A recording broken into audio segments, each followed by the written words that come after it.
warahmatullahi wabarakatuh.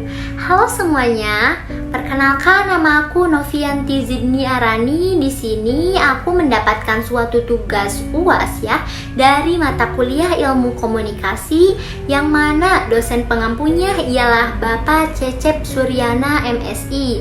Yang mana NIM aku yaitu 1224010110. Di mana aku di sini dari kelas BKI 1C. Berarti aku jurusannya yaitu dari jurusan Bimbingan Konseling Islam, Fakultas Dakwah dan Komunikasi dari Universitas UIN Sunan Gunung Jati, Bandung. Baik, di sini aku akan memaparkan dan menjelaskan dari soal-soal yang telah dikasih oleh dosen pengampu. Selamat menyaksikan. Di sini aku akan memaparkan nomor 16 ya, di mana karena komunikasi dianggap sebagai proses sebab akibat, maka komunikasi disebut dengan interaksi. Itu merupakan konseptualisasi komunikasi, di mana ya Dedi Mulyana dalam bukunya Ilmu Komunikasi, suatu pengantar mengutip pendapat beberapa pakar komunikasi ya, seperti Johann R.W. Bloom, William Wilmot, Kenneth Sereno, dan Edward M. Di mana ada 3 serangkaian pemahaman mengenai komunikasi, yakni komunikasi sebagai tindakan satu arah, komunikasi sebagai interaksi, dan komunikasi sebagai transaksi. Di sini di mana pada nomor 16 yaitu komunikasi sebagai interaksi, maka akan aku jelaskan ya komunikasi sebagai interaksi dalam konsep ini. Komunikasi dijelaskan sebagai suatu bentuk interaksi yang berarti saling memengaruhi, mutual influence. Pandangan ini menyatakan komunikasi dengan proses sebab akibat atau aksi reaksi yang arahnya bergantian. Konseptualisasi komunikasi ini bisa menjadi lebih dinamis. Lantaran kenapa? Lantaran penerima dan pengirim pesan saling memberikan umpan balik. Adanya suatu feedback ya. Feedback tersebut tidak selalu berbentuk verbal, tetapi juga bisa dengan non-verbal. Walau begitu, informasi yang dituju tetap sampai dan mampu dipahami oleh penerima pesan. Misalnya ya, komunikator menyampaikan sebuah informasi. Lalu informasi tersebut dibalas oleh komunikan melalui ungkapan verbal, yaitu perkataan, maupun nonverbal, yaitu dengan gerakan tubuh contohnya. Keduanya saling melempar dan menerima pesan, sehingga ada proses interaksi di antara komunikator dan komunikan. Dan lebih jelasnya lagi, apa sih ya komunikasi verbal dan nonverbal itu? Baik, kita harus tahu dulu ya apa itu komunikasi verbal dan nonverbal. Agar apa? Agar komunikasinya dengan orang lain menjadi lebih efektif ya. Komunikasi verbal itu seperti saat aku bicara ini merupakan verbal dengan kata-kata ya. Sedangkan komunikasi nonverbal yaitu menggunakan gerakan ataupun nada ya. Misalnya ya, ketika ada suatu acara dan ada seseorang ini bosan dengan acaranya, sehingga ia memperlihatkan mimik muka dan gerakan di mana ia bosan dengan acara tersebut. Misalnya dengan nada dari mimik muka ini menunjukkan seorang itu bosan dengan acara tersebut dengan menggunakan gerakan tubuh dan nada suara ya. Ada juga perbedaan antara komunikasi verbal dan nonverbal. Yang pertama, kesengajaan pesan, lalu yang kedua, tingkat simbolisme dalam tindakan atau pesan. Yang ketiga, pemrosesan mekanisme. Dan juga ada fungsi ya, komunikasi verbal dan nonverbal itu. Fungsi dari lambang-lambang verbal maupun nonverbal adalah untuk memproduksi makna yang komunikatif. Fungsi lain dari komunikasi nonverbal adalah mengatur pesan verbal. Pesan-pesan nonverbal berfungsi untuk mengendalikan sebuah interaksi dalam suatu cara yang sesuai dan halus. Seperti misalnya menganggukkan kepala selama percakapan berlangsung.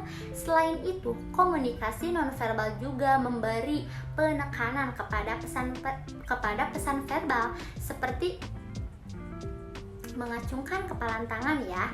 Dan akhirnya fungsi komunikasi nonverbal adalah pelengkap pesan verbal dengan mengubah pesan verbal, seperti tersenyum untuk menunjukkan rasa bahagia kita ya. Di sini juga ya, aku akan menunjukkan contoh video di mana itu videonya merupakan komunikasi verbal dan komunikasi nonverbal. Selamat menyaksikan ya. Lihatlah ya, ini merupakan komunikasi verbal, yaitu dengan menggunakannya kata-kata. Ini ada teman aku ya yang memberikan jargon kepada teman-temannya agar tidak ngantuk ketika mendengarkan presentasinya. Dan ini juga, lihat lucu ya. Ini ada aku dan teman aku. Ini menunjukkan ekspresi bahagia mukanya dengan gerakan ekspresi bahagia ya. Ini merupakan komunikasi nonverbal, yaitu dengan menggunakannya gerakan. Di sini aku juga akan memaparkan nomor 17, di mana cara kita berbicara di saat musim hujan dan pada saat musim kemarau akan berbeda. Hal ini dikarenakan adanya konteks kita berdasarkan fisik. Baik ya, sebelum membahas aspek fisik yang berada pada soal nomor 17, di sini aku akan jelaskan dulu di mana dalam komunikasi ada yang disebut hambatan dalam komunikasi. Aku akan jelaskan terlebih dahulu ya, apa sih itu hambatan komunikasi? Dan aku juga akan sebutkan hambatan-hambatan apa saja ya dalam komunikasi itu. Baik, hambatan komunikasi adalah segala sesuatu yang menghalangi atau mengganggu tercapainya komunikasi yang efektif. Hambatan komunikasi dapat mempersulit dalam mengirim pesan yang jelas, mempersulit pemahaman terhadap pesan yang dikirim, serta mempersulit dalam memberikan umpan balik yang sesuai.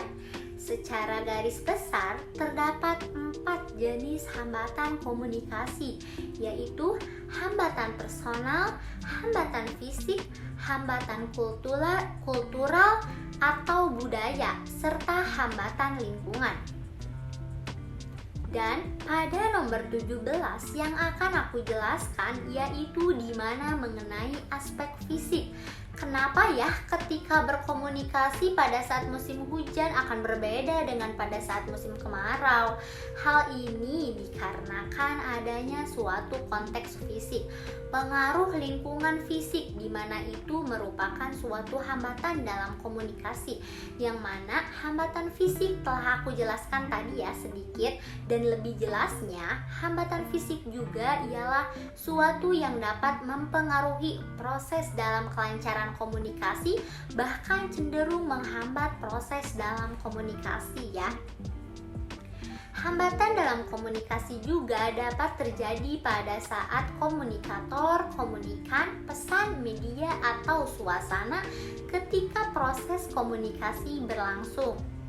Dan juga menurut Effendi dan Mulyana bahwa hambatan komunikasi dapat berbentuk gangguan fisik ya, contohnya di mana pada nomor 17 ini yaitu gangguan aspek fisik, yaitu pada faktor cuaca ya, di mana komunikasi pada saat musim kemarau dan pada saat musim hujan akan berbeda. Itu dikarenakan ketika musim hujan adanya suatu hambatan untuk berkomunikasi. Contohnya hambatan itu adanya suara air hujan, adanya suara petir, sehingga untuk berkomunikasi akan mengalami kesulitan ya dibandingkan ketika kita berkomunikasi pada saat musim kemarau. Dan gimana sih ya caranya mengatasi ketika hujan datang dalam berkomunikasi? Yaitu caranya lebih kencang lagi ya nada berbicara kita dan lebih jelas lagi agar suara kita akan terdengar pada saat berkomunikasi pada saat musim hujan. Di sini juga aku akan memperlihatkan tayangan video ya di mana berkomunikasi ketika hujan datang. Selamat menyaksikan ya. Lihatlah ya, ini contoh komunikasi ketika hujan turun agak sulit ya, dimana aku dan teman aku harus lebih kencang lagi ketika saat berkomunikasi.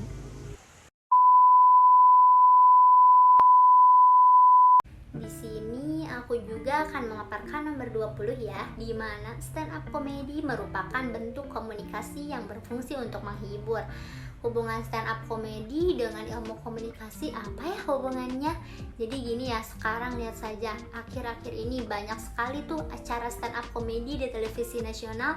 Setiap aku mau ganti channel, pasti ada aja acara yang diselipi dengan stand up comedy. Fenomena stand up comedy di Indonesia sekarang memang sedang booming ya, terutama di kalangan remaja.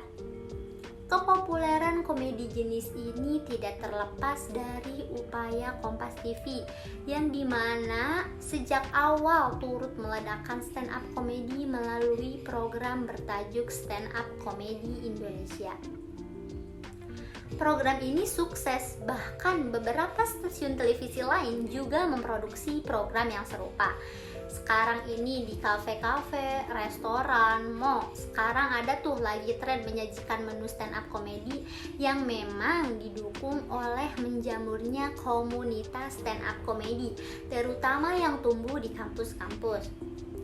Fenomena stand up comedy yang kini terjadi memperlihatkan adanya pertumbuhan bentuk seni komedi yang lebih menarik, komedi yang menempatkan ketangkasan, kecerdasan para pelakunya atau juga disebut dengan komik sebagai sebuah kekuatan ya. Kekuatan apa? Kekuatan dalam penampilannya. Lalu seperti yang di atas, apa tuh hubungan stand up comedy dengan ilmu komunikasi? Emang berhubungan?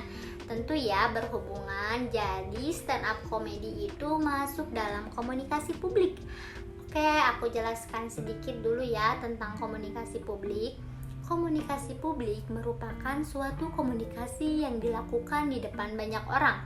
Dalam komunikasi publik, pesan yang disampaikan dapat berupa suatu informasi, ajakan, atau gagasan. Jelas bukan ya hubungannya, di mana stand up comedy itu berhubungan dengan komunikasi.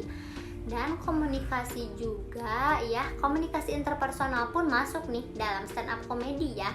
Biasanya sebelum tampil, seorang komik akan melakukan sharing materi.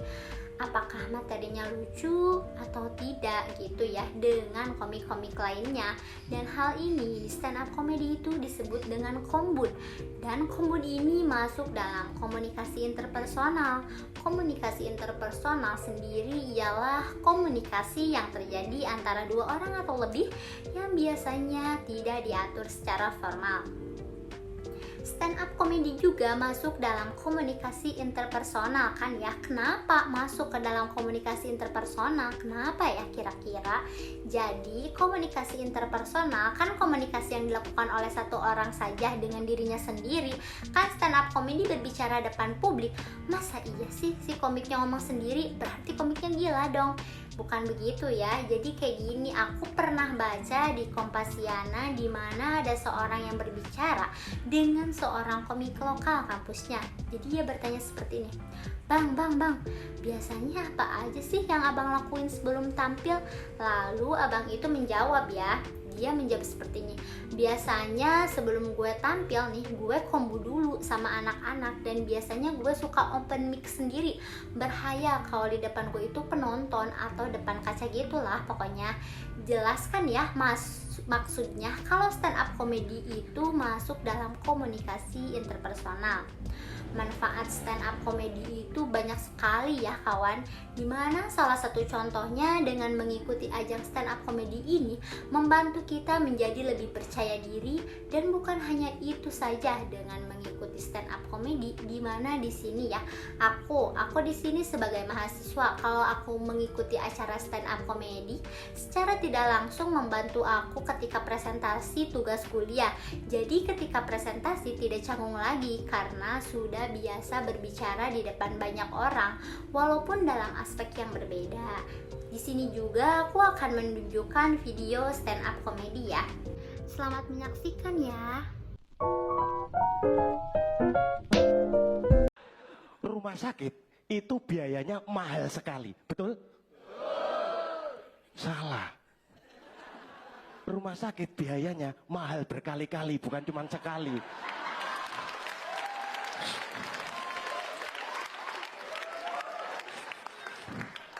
Jangan keras-keras. Kalau suster lewat, saya ditegur.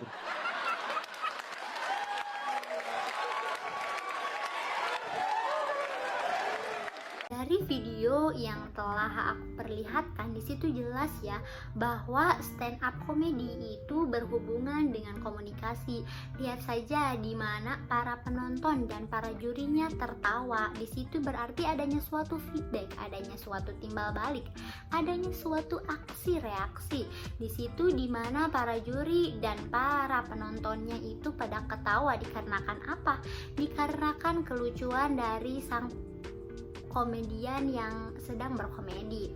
Dan di situ juga terdapat komunikasi publik di mana di situ sang komedian berbicara di depan banyak orang. Jadi sudah jelas bukan ya bahwa stand up comedy itu berhubungan dengan komunikasi. Di sini aku juga akan memaparkan nomor 31 di mana suatu peristiwa yang berlangsung dalam suatu waktu. Peristiwa tersebut akan berlangsung sekali dan tidak dapat diambil kembali. Oke ya, di sini akan aku jelaskan ya. Contohnya kayak gini ya, di mana di dalam suatu komunikasi ini, di mana komunikasi tidak dapat ditarik kembali. Apa yang sudah terlanjur disampaikan oleh komunikator tidak dapat ditarik seberapapun ia menyesal dan menghendakinya. Contohnya seperti ini ya. Ada seseorang yang bernama Tanaya, ia kesal dengan sahabat terbaiknya, yaitu sahabatnya bernama Lydia. Di mana mereka sudah sahabatan sejak kecil dan sekarang mereka sudah menjadi anak yang tumbuh remaja ya, bahkan udah menjadi anak remaja. Di mana sekarang mereka sudah SMA dan Tanaya kesal dengan Lydia yang kerap mengingkari janjinya terus. Tanaya biasanya pulang bareng dengan Lydia, sekarang sudah tidak pernah bareng lagi karena Lydia selalu pulang duluan. Dan ketika Tanaya dan Lydia berjanji, membuat janji ketika liburan sekolah pada hari Minggu nanti akan pergi jalan-jalan, lagi dan lagi Lydia tidak datang dan tidak menepati janjinya lagi. Dan keesokan harinya ketika sekolah, Tanaya pun mengucapkan sumpah serapah. Bagaimana Lydia tidak pernah menjadi sahabat yang baik, bagaimana ia tidak mengerti bagaimana berharganya waktu itu, dan ia kapok membuat janji untuk jalan bareng lagi dengannya. Seminggu kemudian, di mana Tanaya mendapatkan kabar bahwa ibunya Lydia sudah tiada, di mana Lydia tidak bisa jalan-jalan karena mengurus ibunya di rumah sakit, dan ia tak enak bilang ke Tanaya karena takut khawatir dan merepotkan. Dan waktu itu Lydia tidak pernah pegang HP-nya karena ia tidak ingat akan hal untuk megang HP ya. Ia lupa akan jalan bersama Tanaya pun ia lupa karena ia sibuk menjaga ibunya yang sakit parah. Setelah ibunya meninggal dunia, Lydia pergi ke kota lain bersama ayahnya.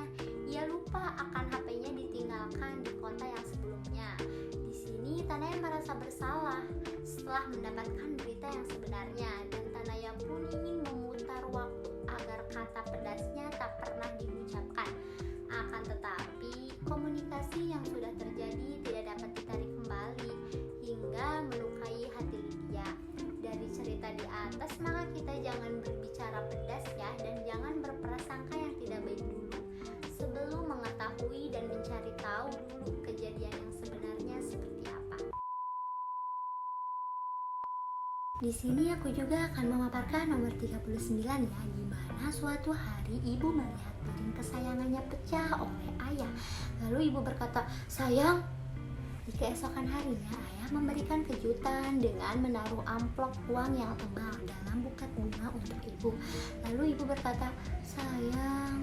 Kata sayang yang ibu ucapkan merupakan satu kata, namun cara ibu mengungkapkannya membuat artinya menjadi lebih beda. Hal ini disebut dengan parabahasa. Parabahasa sendiri ialah suatu aspek-aspek suara selain ucapan yang dapat dipahami ataupun bahasa. Misalnya, kecepatan berbicara, tinggi rendahnya nada, volume suara, intonasi, dialek, siulan, tangisan, gumaman, dan sebagainya. Setiap ciri-ciri suara ini mengkomunikasikan emosi dan pikiran tertentu, di mana kata sayang yang awal diucapkan ketika piring ibu pecah dengan nada yang kencang karena ibu itu marah, sehingga mengartikan kata sayang itu dengan kemarahan dan kekesalannya. Akan tetapi berbeda lagi dengan kata sayang yang ibu ucapkan ketika dikasih buket dan uang. Di situ ibu berkata sayang dengan makna terharu dengan nada yang lemah lembut karena ibu terharu akan ayah memberikan surprise yang tidak disangka-sangka, dimana itu merupakan tanda maaf ayah karena piring ibu sudah pecah. Ini merupakan salah satu contoh para bahasa ya. Oke, dadah. Segitu aja video yang aku tampilkan. Terima kasih ya. Wassalamualaikum warahmatullahi wabarakatuh.